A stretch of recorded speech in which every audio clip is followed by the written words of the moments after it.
सिंधु दर्शन। सिंधु दर्शन गाने बजायूं, बोली बजाई। अज असां सां गॾु आहिनि सनी ड्राइवर। बुरी नज़र वारा हेठ थई। छो भाई? भाई तव्हांखे पहिरीं चयो हो असांजी इज़त जो वॾो ख़्यालु रखो वेंदो। ऐं ड्राइवर त न ई चयो वेंदो, पर तव्हां तो भाई तव्हांखे छा चऊं? पायलट चओ। पायलट भई छो? पायलट त हवाई जहाज़ जो थींदो आहे। भाई हू कहिड़ो शहंशाह आलम आहे। भाई उनखे ना खड्डो ना को मोड़, भाई ना को सवारी वठ ना को छोड़, अजाई इंपॉर्टेंस आहे ऐं वधायो ई गोड़। मुश्किल त असांखे थींदी आहे कीअं ट्रैफिक मां ईअं करे पब्लिक खे कढंदा आहियूं। साईं तव्हांखे मञोसीं, तव्हां पायलट। सिंधु दर्शन जे ॾिसण वारनि खे अॼु गॾिजारायूं था असीं सनी पायलट सां। वॾी महिरबानी साईं, वॾी महिरबानी। तव्हां छा वेठा कयो? भाई इंटरव्यू जो सफ़र शुरू थी वियो आहे। ही छा पिया करियो? शीशे में छो पिया ॾिसो?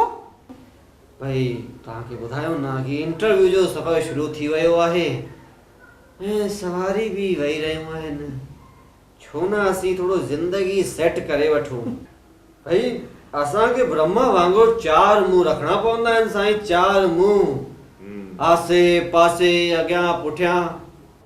पतो कान्हे कॾहिं कैसा ऐं कीअं ज़िंदगी सेट थी वञे।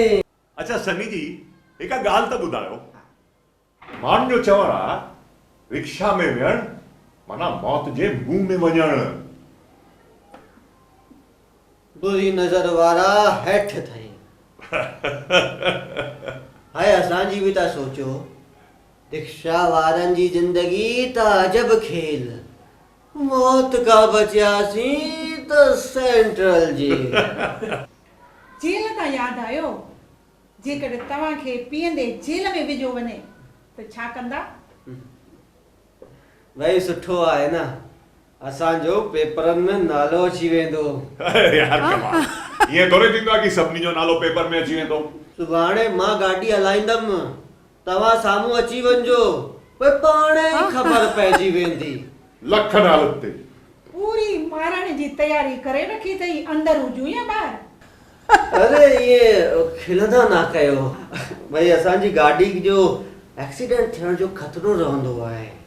अच्छा सम्झो तव्हांजी गाॾीअ जे साम्हूं सूरदासी अची वञे त तव्हां गाॾी रोकींदा या चिलाईंदा? बुरी नज़र वारा हेठ थई। भाई मां छो चिल्लाईंदमि? सूरदास त उहो आहे, मूंखे त ॾिसण में अचे थो। ऐं मूं वटि त लाइसेंस बि आहे भाई।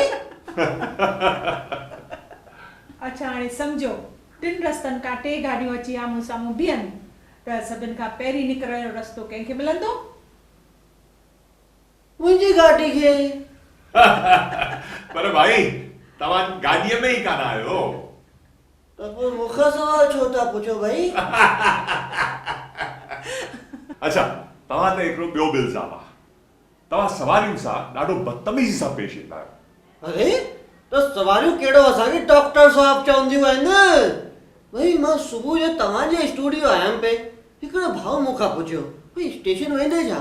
मां चयो वेंदमि, त चए तो वञ ना वञ, मां रोके वेठो आहियां।